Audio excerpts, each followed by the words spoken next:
Welcome back to episode 2 of the Focus Fight Finish podcast. I am your host, Tony Reyes, and I am just so excited still. I'm still well within that honeymoon phase for this podcast. I hope that never leaves. I don't think it ever will, but this is a brand new thing for me. This is, like I said, the second episode of the podcast, and I got some really good feedback from the first episode.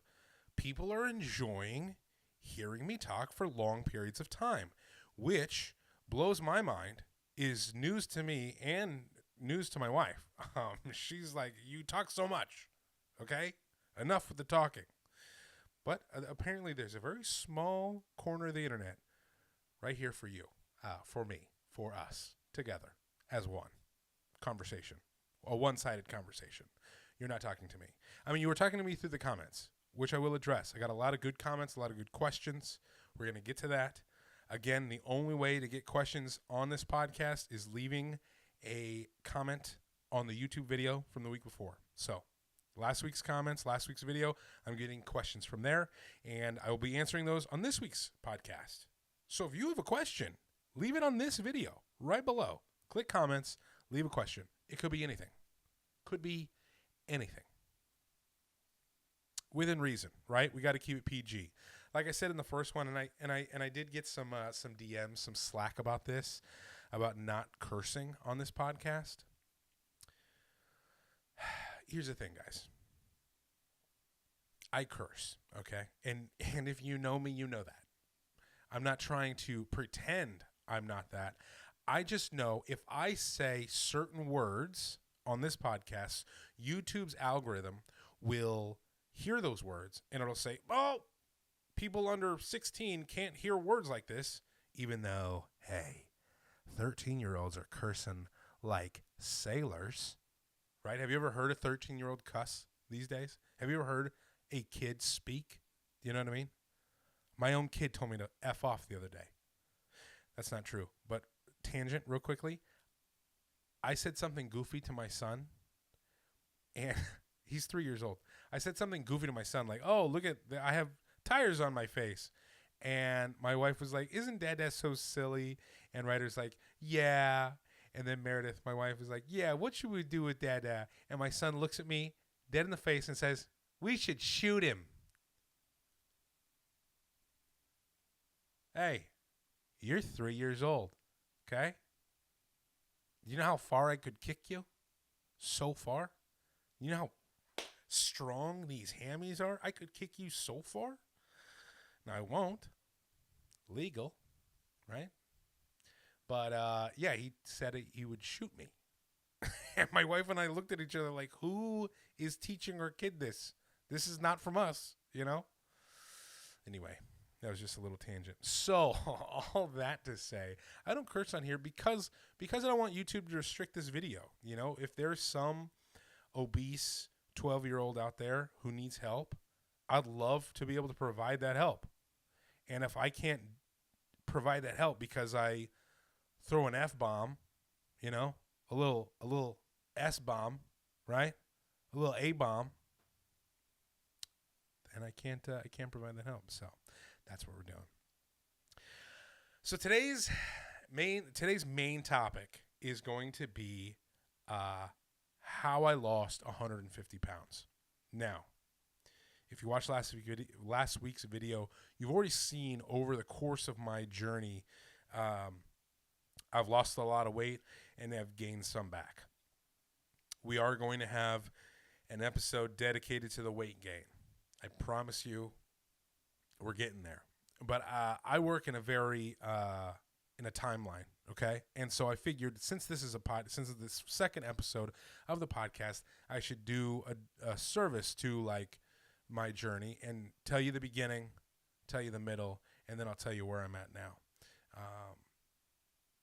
But for anyone who doesn't know me, I want to kind of start in the beginning because I've told this, and here's the truth of it is I've told this story of my weight loss on so many different podcasts, right? Because no one's inviting me onto their podcast to talk about sports or something. They're talking to me about my weight loss. That's the first thing. So, Tony, used to be 406 pounds.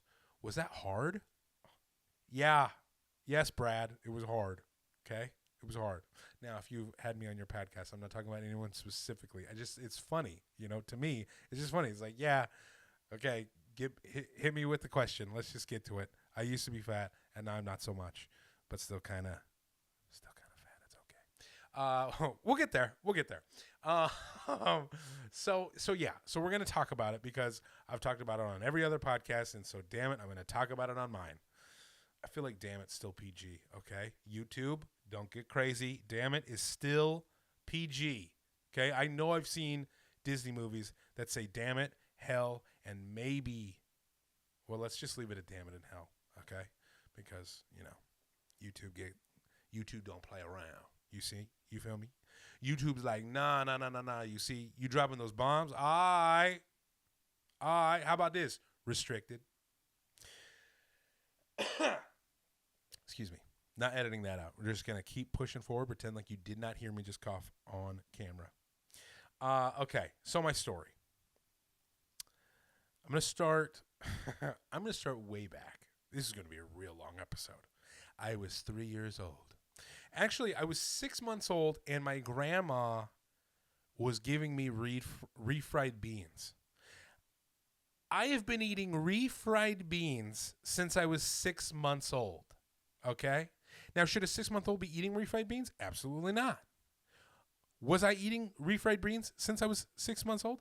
Absolutely, I was. So you wonder why we have a childhood obesity epidemic.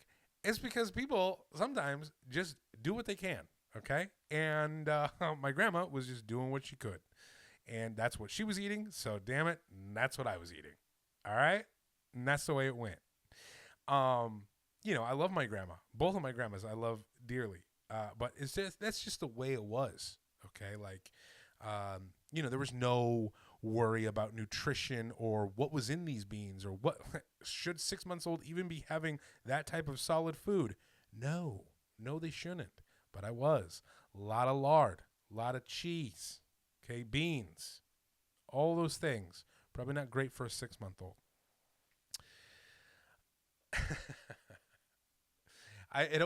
When I tell this story, I feel like it always sounds like I put blame on my grandparents or my parents for my weight gain, and I don't.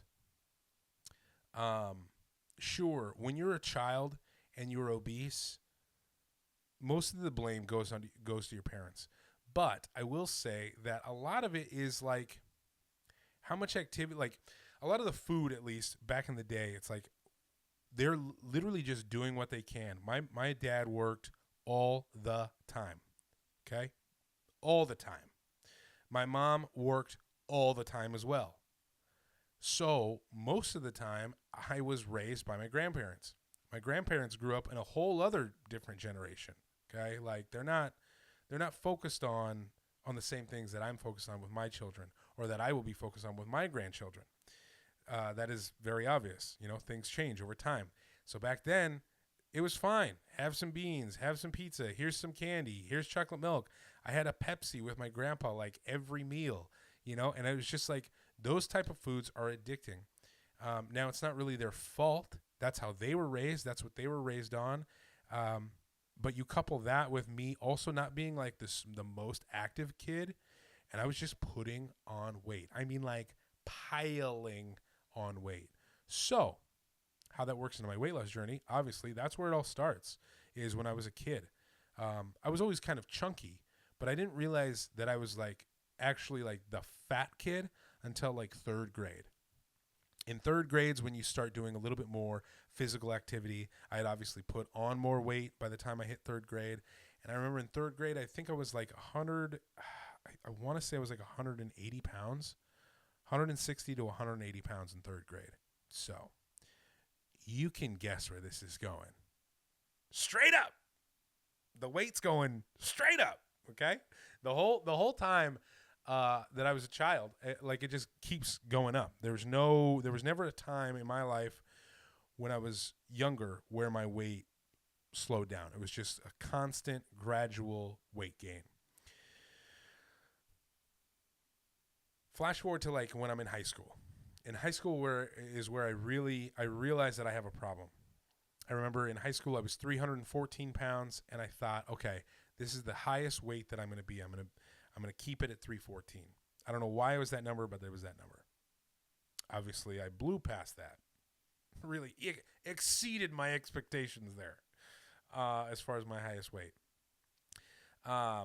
So in high school is when I really actually for the first time tried to do a weight loss regimen. I tried a diet. I remember there was some certain times back when I was a kid where my dad would, my dad offered me, he said, okay, listen, if you lose weight, I'll buy you this motorcycle. It was like a quad or something like that. Actually, it was like a go-kart with a roll cage. He was like, if you lose weight, I'll buy you this go-kart. And I wanted that go-kart really badly, but I never got it because I never lost the weight. And I think about that go-kart a lot. So it's crazy. Now as a parent, I think all the time, what random thing am I just going to say to my son that's going to screw him up for his whole life? Because I feel like as parents, you just constantly every day are either succeeding or screwing your kid up by like the smallest thing that you could say. My dad probably doesn't even remember him offering me a go-kart to lose weight, but I remember him offering me a go-kart to lose weight. I also remember shopping with my mom, and I think I was buying a size 38 pants. Okay, size 38. I wear a size 38 to 40, depending on the brand.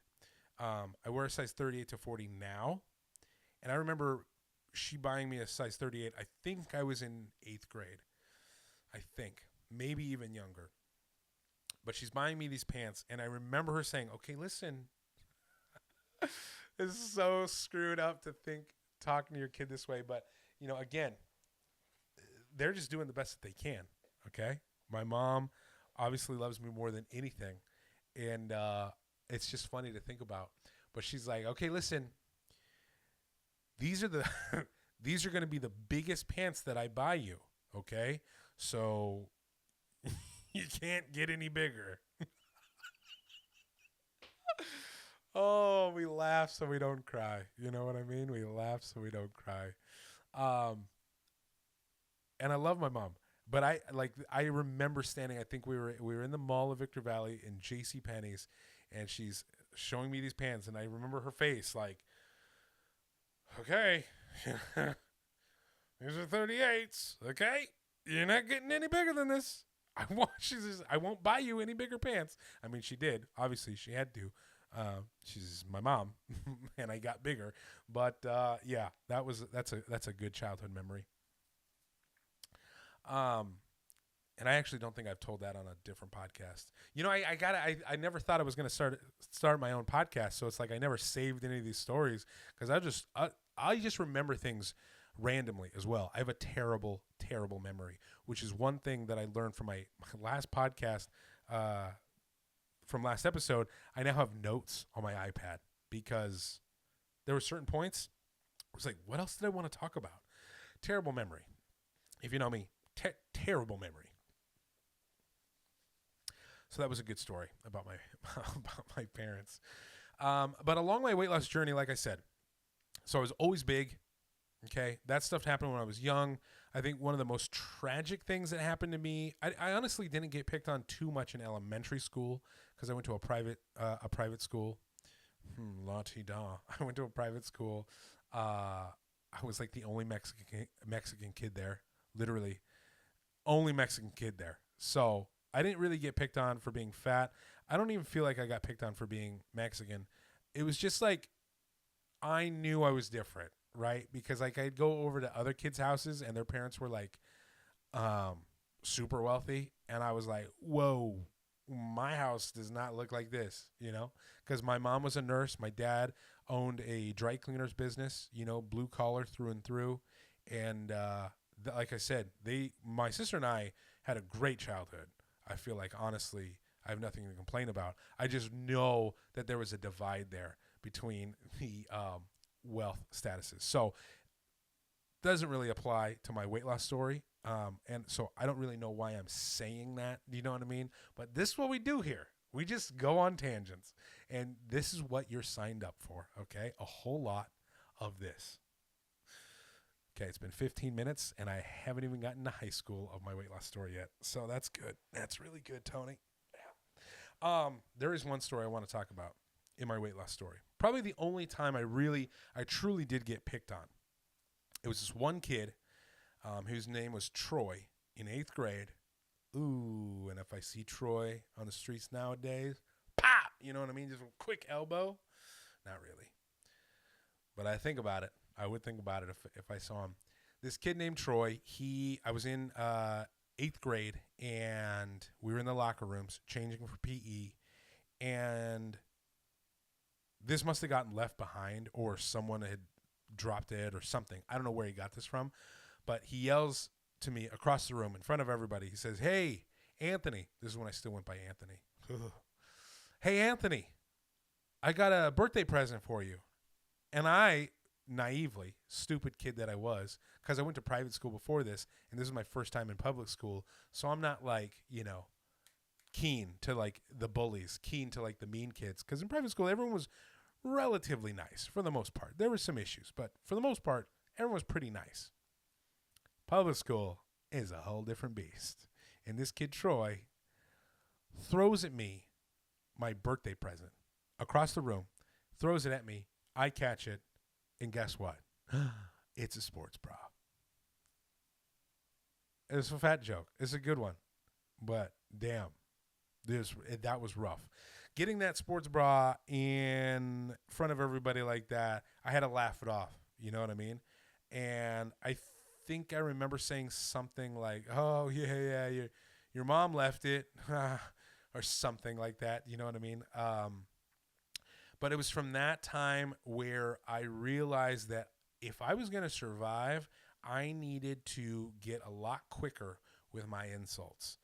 And so I just trained my tongue to, like, as soon as someone would talk about me, I boom, hit them back with a jab about their face, a jab about their family, a jab about their sister, their mom, their dad, whatever I could. It was like honing my comedic roasting skills. And, which wasn't healthy because it was just like so defensive all the time. I was angry all the time. It kind of spiraled out of there. But that was really the first instance that I remember being picked on. And that's kind of what started this whole like anger thing in me about being fat. So yeah, Troy, just, you know what, man, mind your P's and Q's. You ever see me walking down the street now? Okay. Mind your P's and Q's. I hope you're a runner, because my running pace right now, and it's not great, but it's going to get good. So you better run, okay? Not really. This is not a threat, YouTube, okay? I'm sure you ban me for that too. It's not a threat. Just saying. Mind your P's and Q's. So I got picked on a little bit, 8th grade, 9th grade, but then that stopped in 9th grade. Another kid threw a sandwich at me, making a fat joke. Long story short there, I was in crutches. I had dislocated my knee a few weeks earlier because, fat. And so I hobble over. He threw a sandwich at me. I hobble over. I throw it back at him. He stands up. He punches me in the face. And I, basically years of anger about being fat, take all my weight and hit this kid across the face. He falls down. And then after that, he's knocked unconscious for like 10 minutes. It was very scary, actually, because I thought, oh, great. I'm in 9th grade. I have just murdered someone, and now I'm going to go to jail. It's like literally, I thought it was cool for like 1 second, and then when he didn't move afterwards, I was like, this is a big deal. This is very, very bad. But it was actually turned out very good. He woke up. He was fine. He apologized. We got on after that. But the best thing is that the entire school was there because it was in cafeteria. It was at lunch. So everybody saw it. And after that, my nickname was Rocky Reyes. Now, coming from being a fat kid your whole life to being called Rocky Reyes the rest of high school, I got to say, 10 out of 10 would recommend. It's a very good time. It's a very good time because I feel like after that, nobody messed with me. It was, it's all good. Oh, wow, this pillow's really poking out there. But yeah, after that, nobody messed with me. and I'm like really thankful for that. I got a cool nickname out of it, and I got some peace of mind. And then it was like after that, I finally like felt a little bit more comfortable. I was still obviously obese and like upset with where I was, but at least I wasn't getting picked on for the most part. Random jabs here and there, no big deal, because I again built up a defense mechanism of either A, making fun of myself first, or B, hitting people back harder than they were able to hit me. So, and not physically, I mean like with words. I only got in that one fight in high school. I'm not trying to say like, oh, I've been in 50 street fights. I'm so gangster. Right after I got done talking about private school, I used to have to wear like this little red sweater vest. It's called St. Timothy's. We had a cardinal, the bird, a little cardinal for our mascot. Yeah, it was horrible.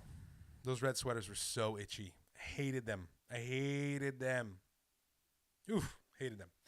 Anyway, so after high school, that's like, or like during high school is when I first started, I started on Atkins. I did Atkins for a long time. I did South Beach. I did those meals, Nutrisystem, not Nutrisystem. Maybe it was. I can't even remember, but I did these meals. I did basically like a Jenny Craig for men type thing. None of it worked, right? None of it works, and none of it ever works because all of it is so it's so exclusive. The things that you can eat, you have to it's just not sustainable. And so it was, going through high school, doing all these different diets and failing and losing like 20 pounds and then gaining 30 and then losing a little bit and gaining back. It was just like this typical yo-yo diet. Was it like the epitome of a yo-yo dieter? And that went on for a long time. Years. And then I went to college. I moved out and I turned 20. And then when I turned 20, I moved in with my best friend, Steve. And I was out of the house. I was out of my hometown. I moved an hour and a half way down to Orange County. And that's when I really piled the weight on.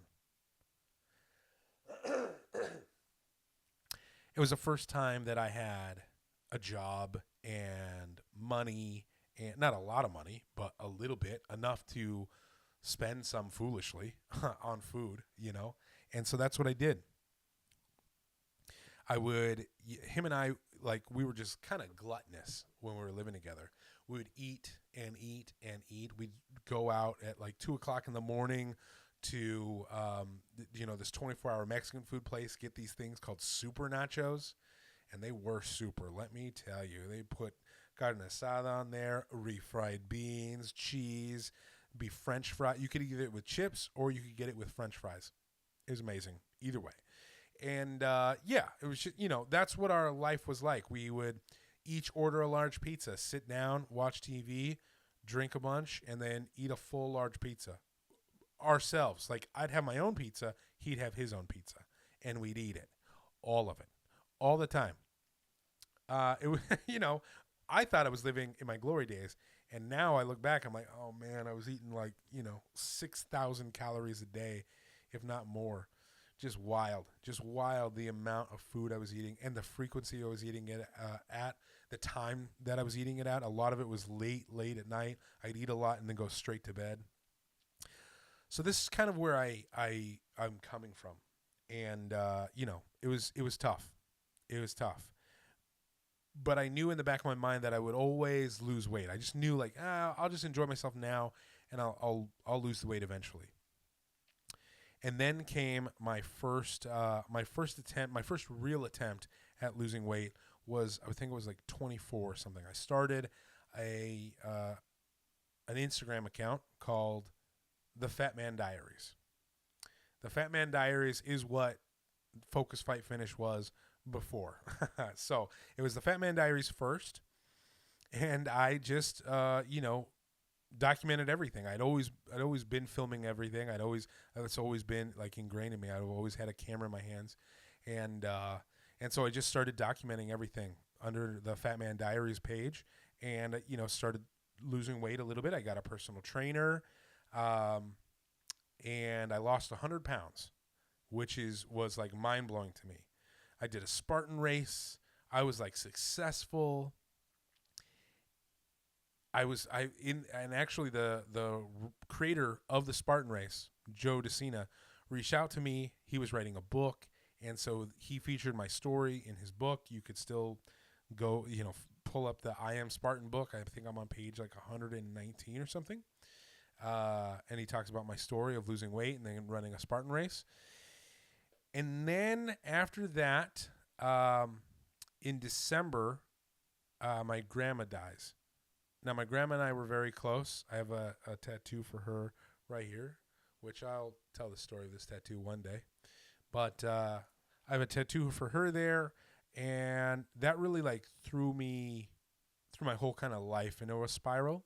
I was engaged at the time to Meredith, and then she dies, and then a month later, my best friend Kevin dies in a motorcycle accident. And after those two deaths back to back, I was just like, I was in such a dark place. I think I was 25 at this point. And yeah, super, super dark place. I was drinking a lot. I was 3 months away from being married, and I just couldn't do it. So I broke off the wedding. And then, I was just living on my own, single, depressed, drinking a bunch. It was just a bad time in my life. Probably the darkest. I mean, easily the darkest, right? Like, I had some bad thoughts in that apartment. I still remember a few of those nights where I was gaining all the weight back, by the way. Like, that's the whole point of me going on this tangent. So I was gaining all that weight back, and I remember thinking, like, I'm gaining this weight back so fast, this is just never going to happen for me. Like, I'm never actually going to lose weight. And it was at that point where I kind of just gave up hope, thinking that I was ever going to be able to do it, because I had already lost 100 pounds. I had all this success. I was featured in a book, and now I'm gaining the weight back. So it's like, if that's not going to stick, and I'm just gaining the weight back, then there's no point in trying anymore, because I'm just always going to be the guy that loses a bunch and then gains it all back. And I remember that feeling. It was a dark feeling, and a pretty dark night. Thinking about all that, had a pretty dark night where, it was just, it just got real dark. Thankfully, I made it through all of that, and not just on my own. A lot of it, I wanted to get back together with Meredith. I wanted to try to make it work. She wouldn't have anything to do with me until I went to therapy. Thank God she did, because, and kudos to her for even sticking through me and all that. Like, who's going to get back together with a guy that called off the wedding 3 months before? You know what I mean? That's insane. And she did. She believed in me, which is crazy. So, and I'm so thankful for her. Holy cow. My life is incredible now because of that, So, I got through that through going to therapy. I started meditating every day, and, maybe like low key became a Buddhist. I wouldn't say like I'm a practicing Buddhist by any means, but like I definitely study the philosophy of it and then believe in the philosophy of it. And I think the philosophy of Buddhism really helped me during that time. But like I said, I'm not really religious, but that I think is the closest that I could get to calling a religion, even though it's not. But yeah, that all helped get me through that time. So now flash forward, Meredith and I back together. Things are going well. We have she's pregnant, and I've gained the weight back, right? Like I'm like back up at like my highest at like 406, 395, 406. I go back and forth. When you're that big, 10 pounds is really not that big of a deal. And then we find out that we're pregnant, and I make a promise to lose weight before she gives birth. And that doesn't happen. And that's, again, even more just like shame and embarrassment that I made a promise to myself, and I made a promise to her that I was going to lose the weight before Ryder was born. And that didn't happen, and that was another thing that I'm just like, dude, I'm not going to ever be able to do this. So we're going to take a quick break. And then when we get right back to it, we're going to get right back into when I actually made the change and when it all clicked for me. But first, we're going to pay some bills. First, we're going to pay some bills. This episode of the podcast is brought to you by Hydrogun. So Hydrogun, you've probably seen me use it on Instagram before. It is a massage therapy gun. For my money, it's the best massage therapy gun out there. Unlike the Theragun, it's not going to blow your freaking eardrums out when you use it. I think the Theragun's great. However, it's just so freaking loud that why not have the same power with like a third of the noise? And that is what the Hydrogun is to me. They're having a Black Friday sale. That is the whole point of me talking about it. They're having a Black Friday sale right now. It goes until the 27th. And so you can go click the link. I have it in the description below. If you use that link or use my code, which is BF21FOCUS, it's the longest code of all time. I apologize, but that's how they have to do it in their site. BF21FOCUS, it'll give you $20 off of the already discounted Black Friday sale. So it's like you can stack those sales. So get their Black Friday sale on top with my code. You'll save $20. So BF21FOCUS, get yourself a Hydrogun. I highly recommend them. I'm going to have a few sent to me soon, and I'll be doing a giveaway on this channel, which is going to be sick. I'm so excited. I haven't really ever done a giveaway, and I really love my Hydrogun, so I want to give some away for Christmas, and so that's going to be coming soon. So listen, I take companies that I vouch for very seriously. If I didn't like the Hydrogun, I wouldn't talk about it. You'd never hear about it. I get stuff sent to me all the time. You wouldn't believe how much crap that gets sent to me. But Hydrogun is one that I actually love, that I actually use. And so that's why I have no problems talking about it, because I would never steer you wrong. I take this seriously. So if you want, check it out and save yourself some money in doing so. The link is in the description. And we're back. Thank you for that. I apologize. I'm not going to have a lot of ads in my podcasts, but Hydrogun is just a cool company that I've partnered with. And, I don't partner with a lot. I don't talk about companies that I don't love. I literally only partner with Hydrogun, Ice Age Meals, and of course BPN. Other than that, there are a few that I might be working with, but I'm not going to work with anyone that I don't love. And I got just a quick aside. I got some coffee sent to me the other day. By the other day, I mean like a month ago or so. And so this dude sends to me. It's a big coffee company. If you're in CrossFit, you've heard about them. So they send me this coffee, and they're like, we're going to get a code focus thing working, and they're going to, pay me and all this good stuff. And I'm like excited because I love coffee. Like I'm 3 cups of coffee in right now. Okay. I love coffee. So I was so stoked to have like a coffee partnership. So I get this box and I'm telling Meredith about it. I'm so excited. I pour this cup and I smell it. I take my first sip and it tastes like pure garbage. I mean, pure garbage. It was undrinkable. So I pour it out and I'm like, okay, I must have done something wrong. So I rebrew it. I make sure all my measurements are right. Rebrew it. Taste it again. Same thing. Tastes horrible. So I'm like, dude, I was so disappointed because I was so excited. But I knew immediately. I was like, there's no way that I can put this out there and be like, hey, go buy their stuff. Use code FOCUS. Like, no, I'm not doing it. I have to love it. Otherwise, I feel like you'll be able to tell if I'm not being honest about something. Because when I promote a product or something, I have no script. I'm just going off the cuff. So if I have to improvise, something about a product, I better love it because I'll have stuff to riff off of. But if I don't love it, I have nothing to say about that coffee. I'm not going to put them on blast because I'm sure there's people out there that love it.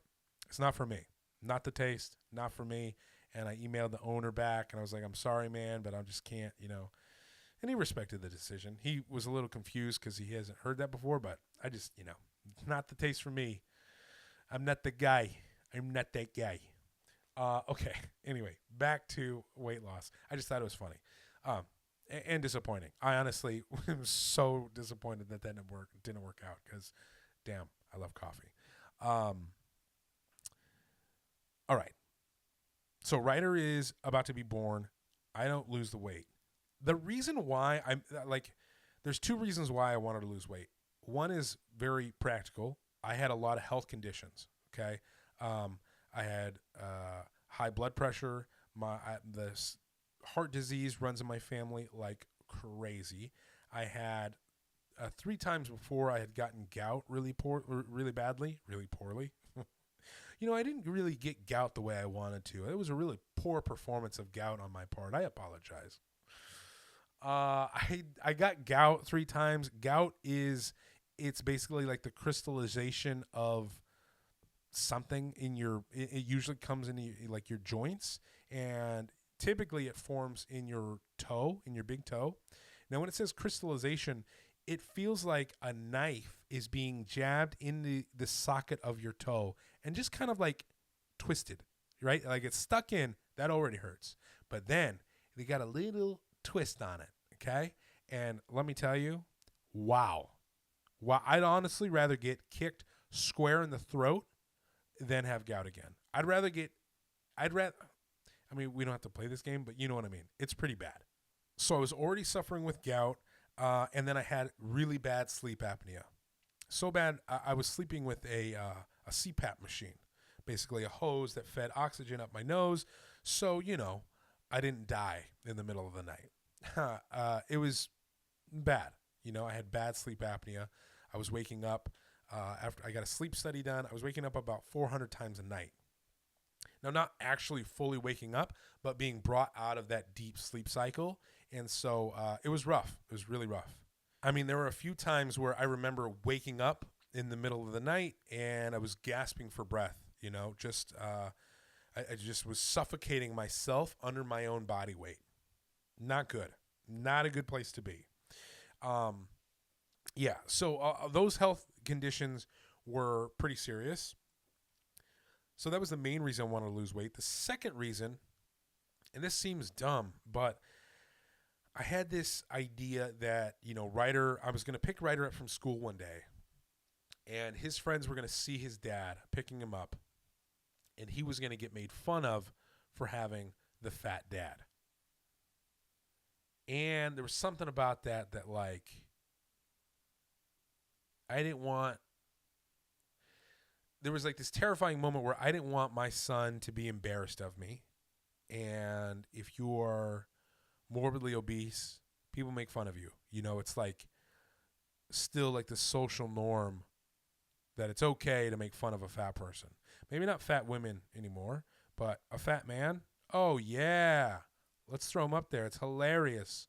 Look at how funny it is, And so I feel like with kids, they can be brutal, and it would just be fine to make fun of, Ryder's fat dad, and all the kids would get in on it, and Ryder would grow to like be embarrassed of me.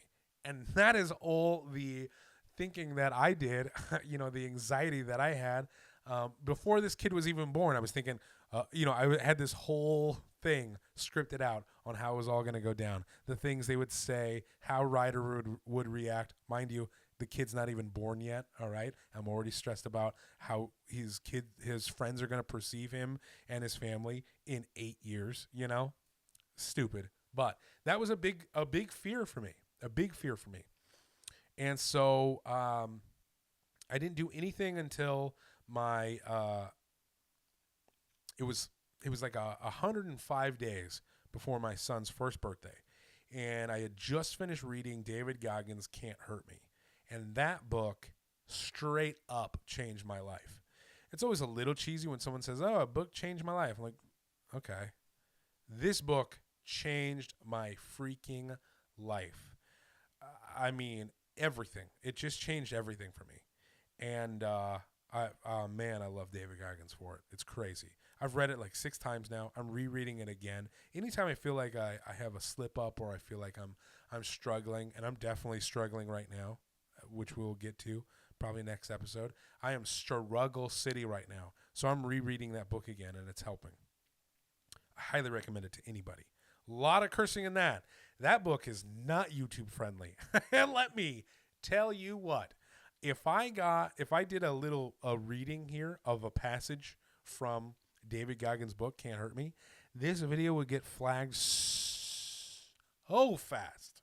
Just so, I mean, the bells would be ringing at YouTube headquarters. Lights would be going off. Fax machines would just start spitting out paper for no reason. Okay? That book is not YouTube friendly. However, that book changed my life. Love that book. So it was after I finished reading that, I decided, okay, I have 100 days to lose 50 pounds before my son's first birthday. I thought 50 pounds was a nice round number. I thought 100 days was a realistic time to hit that goal.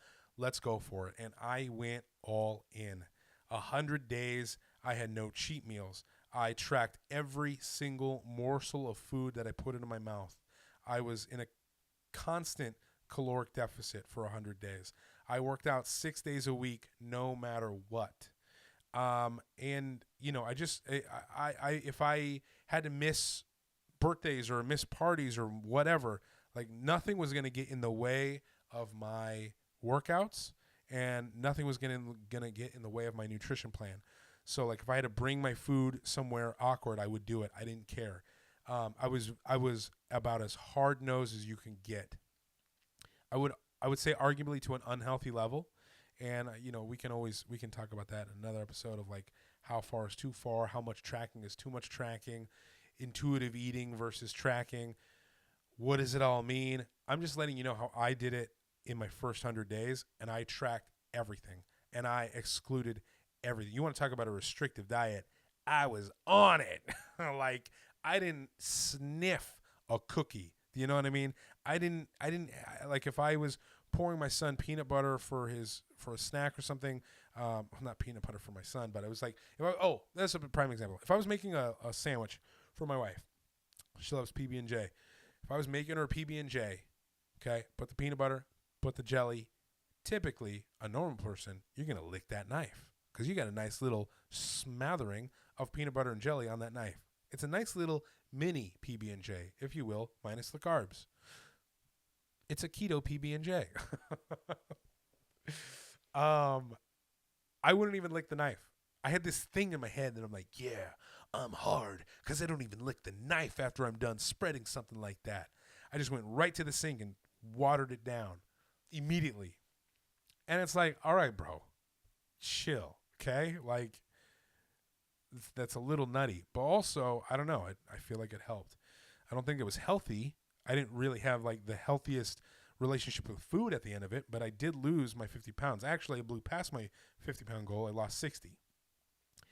So anyway, I digress. That was my first big, my first big move in weight loss since all my other ones failed. And I felt like this one was different, and it is different, you know.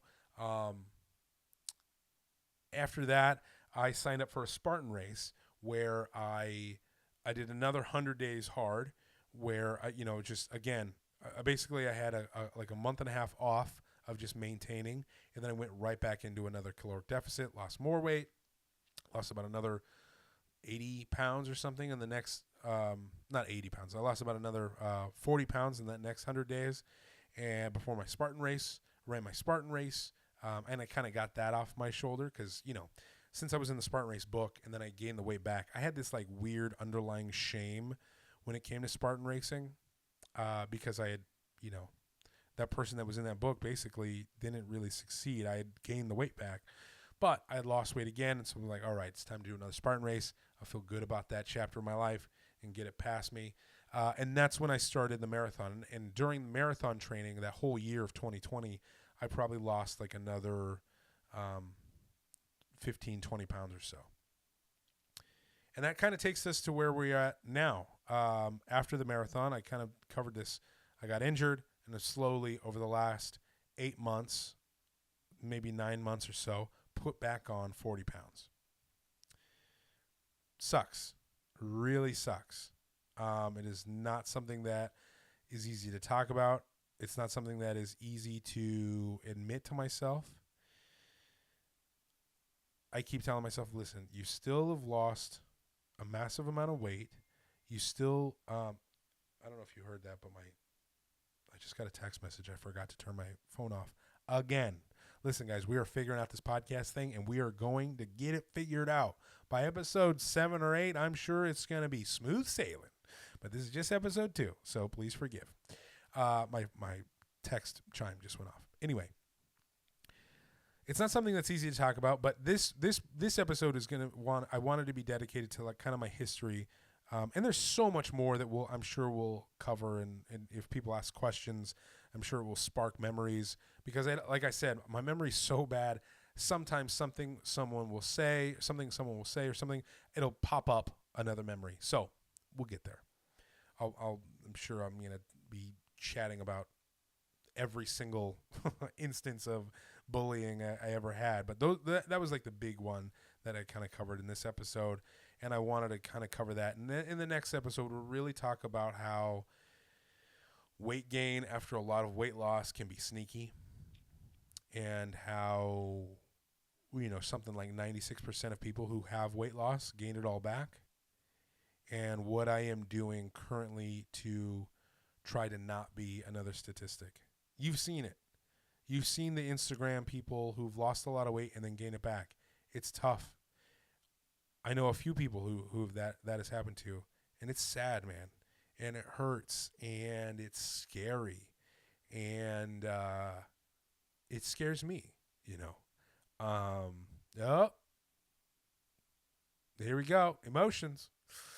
It is scary to think that even after everything that I have been through, everything I've done, and all of the content that I've put out there and things that I've done to promote a healthy lifestyle, that it could still be affected, and that I can still gain the weight back. You would think after all of this that I would be set. I'd be minted in this weight loss journey, but it's not the case. It can happen to anybody at any time, and it is hard, man. It is so hard. And so we'll get into this next episode, because there's a lot I want to talk about. And, we're already at like 50 minutes here. So I'm going to get to the questions. Oh, man. Oh, I'm just going to cry. I'm just going to cry like a baby. It's, it's hard, and it can happen to anybody. We talked last week about Will Smith's weight loss show. I just finished it. It's wonderful, and I definitely think you should watch it. It really goes to show, like, no matter who you are, where you're at in your life, what resources you have available to you, weight loss is so hard. And, whether you have $100 in your bank account or $100 million in your bank account, weight loss is still weight loss, and it still sucks. And so I think it's a great show. It's only 6 episodes, but it's fantastic. And, I think you should go check it out, because it has definitely made me feel better about my own journey, about my own shortcomings, especially in these last few months. So, like I said, we'll talk more about my weight gain, because it's not something that I'm happy about or that I'm proud of. All right. I'm going to stop talking about it now so I don't just start bawling. We got some questions from last week's episode, and so I wanted to take some time here at the end to answer those questions. Again, the only way to get your questions answered on this podcast is to leave your questions in the comments below. Please do so. Leave them in the comments below, and I will answer them. We got a few here. This one is from Bill Thornton. Nice job, my friend. Old age presents many challenges. Your show has provided me with inspiration at times to do what I need to do. Thanks. Now, the reason I wanted to bring this one up, Bill and I've known Bill since I was like 8 years old. Okay. I used to be in a youth theater group called, get ready for it. It was a youth theater group performing, dancing, singing, and it was called Shenanigans. Dude, it's so funny. It's so funny to think back at that time. Hello, I'm in a group. Yes, we are called Shenanigans. Yeah. I got made fun of that for a lot in high school and in college when people would be like, oh, like, because I would say, like, oh, yeah, I was in this show before. And they're like, oh, where did you perform it at? I was like, oh, it was with Shenanigans. And we were like, Shenanigans? Yes. If you can't tell by this raspy sounding horrible voice, because I'm still trying to get over this throat thing. For like 3 weeks, I've been like sniffling and like clearing my throat. I don't know what's going on. But I used to be a singer. I am a singer. How dare I? I am a singer. And I used to take it pretty damn seriously. I thought back then I thought I was going to be on Broadway. Okay. Anyway, Bill Thornton was my first director in Shenanigans. Him and I was like his right-hand man for a long time. We were in a thing called Travel Group where he was the director, and you know, he was like one of the first probably one of the first male role models that I look up to, you know, outside of my own dad. He was one of the first outside of my family that I really looked up to Bill, and I followed what Bill said a lot. And, you know, he was just, you know, Bill was kind of a hard ass. It was always funny that Bill was in the position he was in. Bill's this guy, he has tattoos. And back then I was like, oh, nobody I know has tattoos, like at least some that are showing, and they're military tattoos. Bill is a vet.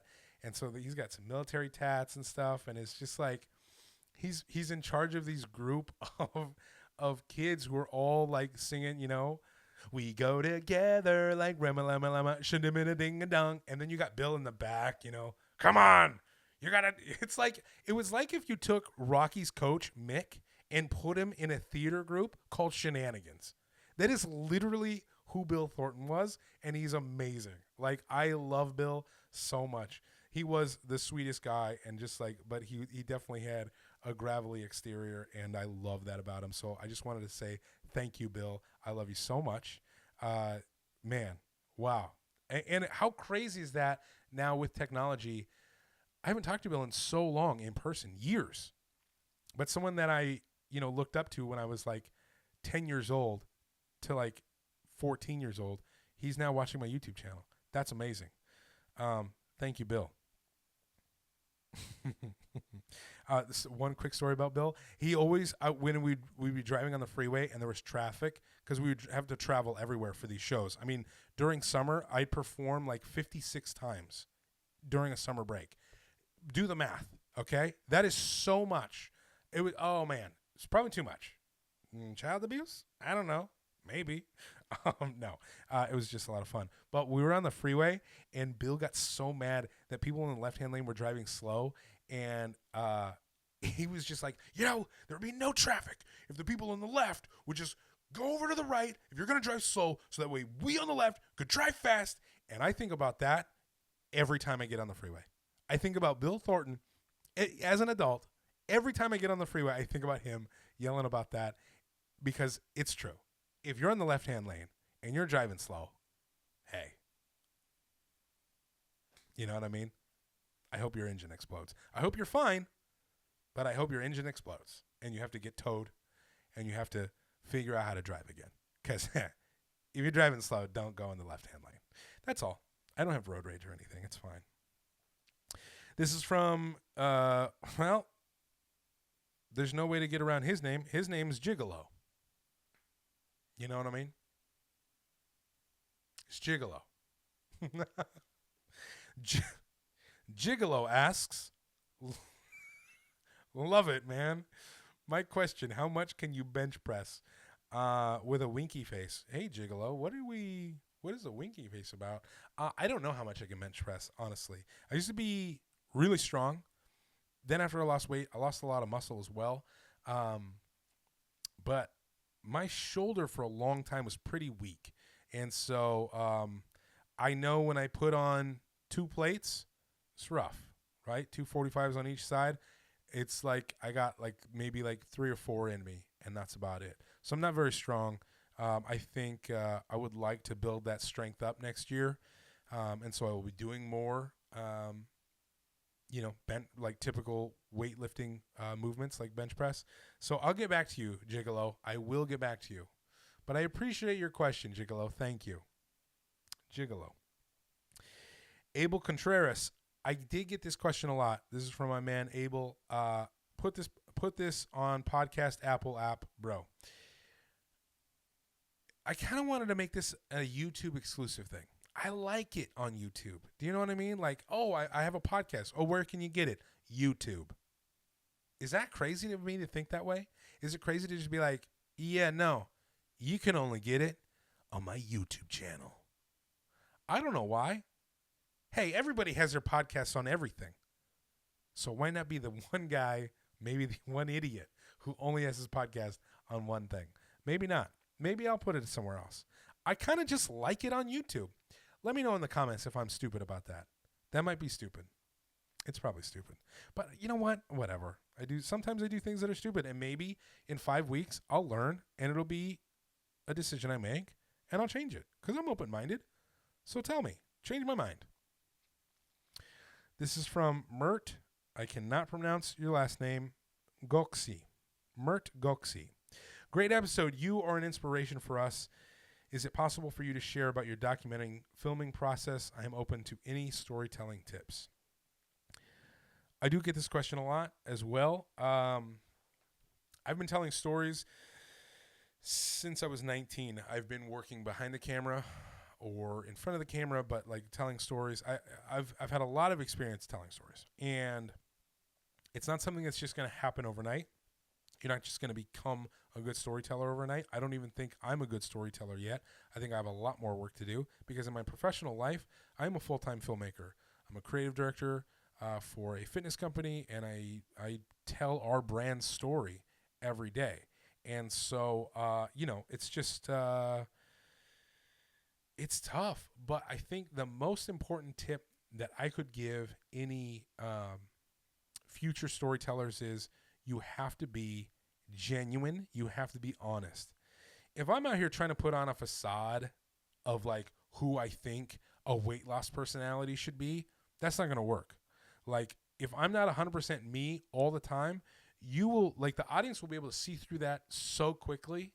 And they just there's something, humans are good at sensing that, for the most part. Humans are pretty good at sensing when something's fake or when someone's like being phony or whatever. Like, I never want to be that. And that's why I've tried really hard this whole journey to be as transparent as possible and be as open as possible. And I feel like as long as you approach every story with openness and honesty, that story will translate well.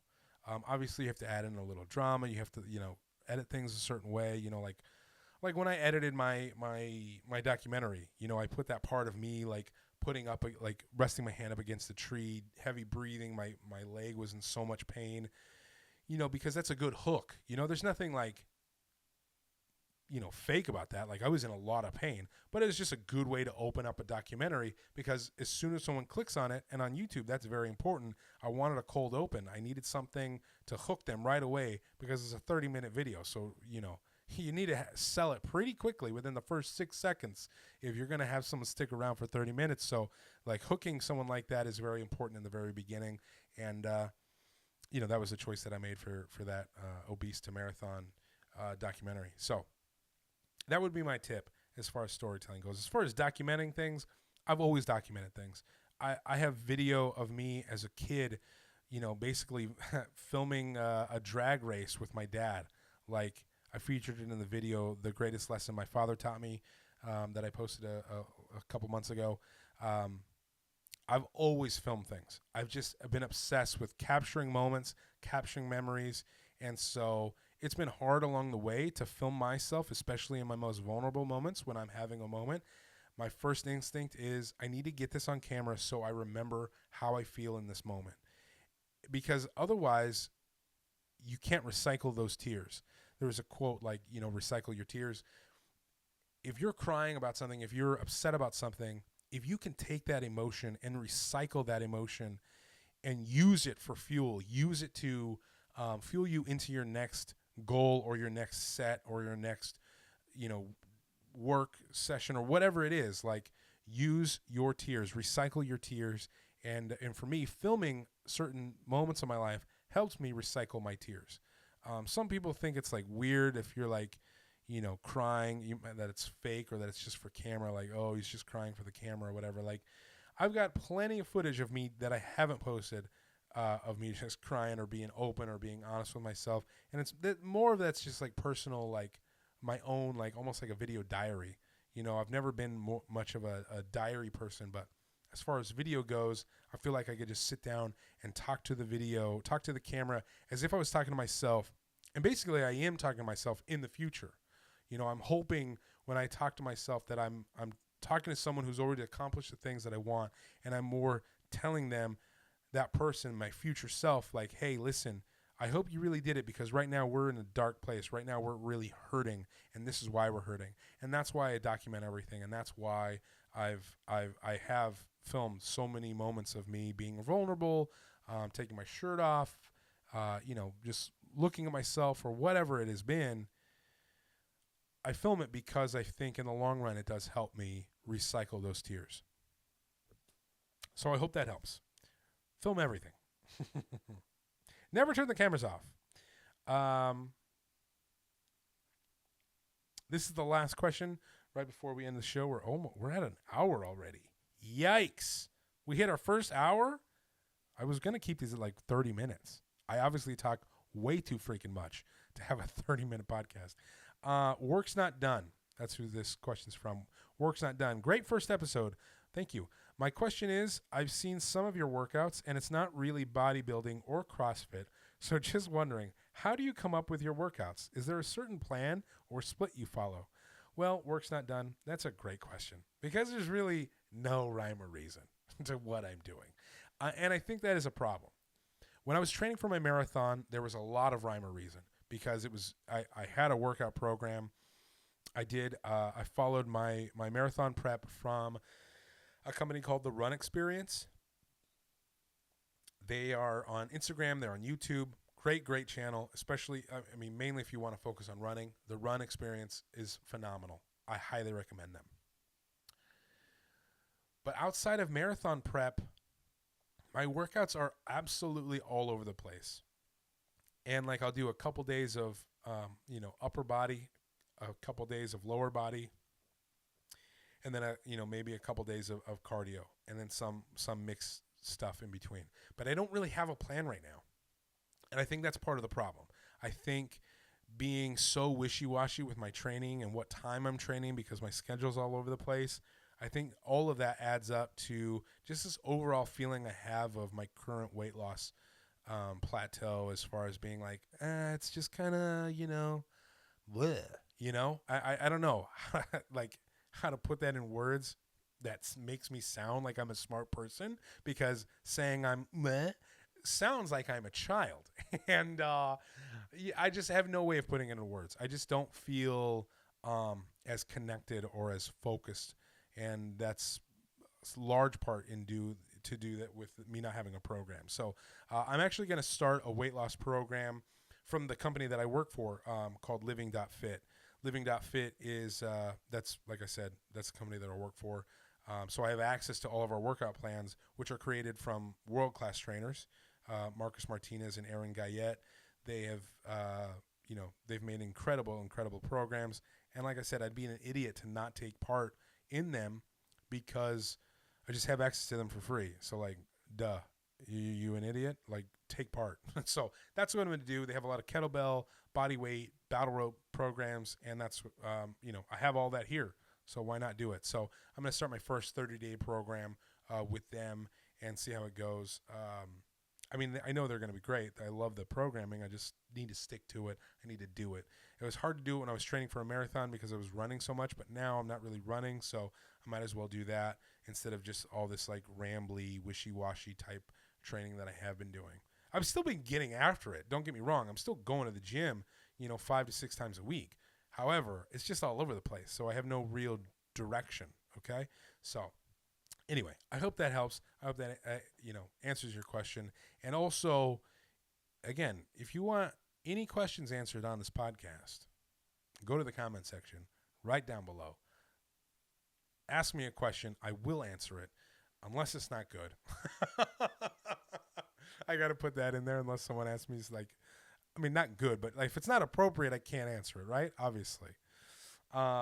Anyway, listen, this is episode 2 of the Focus Fight Finish podcast, and I'm so thankful for you listening. If you've made it this far, holy cow, you are the OG. You know, you are about it. Okay. If you made it this far, click down below and just, even if you don't have a question, just comment, I'm about it. That way I know, as a creator, I know which one of my community members are here and they're actually about it. Okay. Cause I just need to know. So comment, I'm about it. And then you and I will have a mutual understanding of who's who. Okay. All right.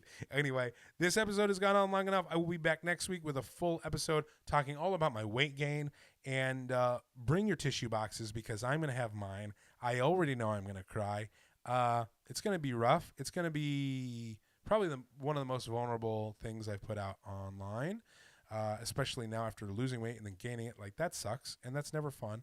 And it's definitely something that people talk about. So we're going to get after it next week. I've already got anxiety about it. So tune in. I'll see you next week. Thank you for watching. Peace.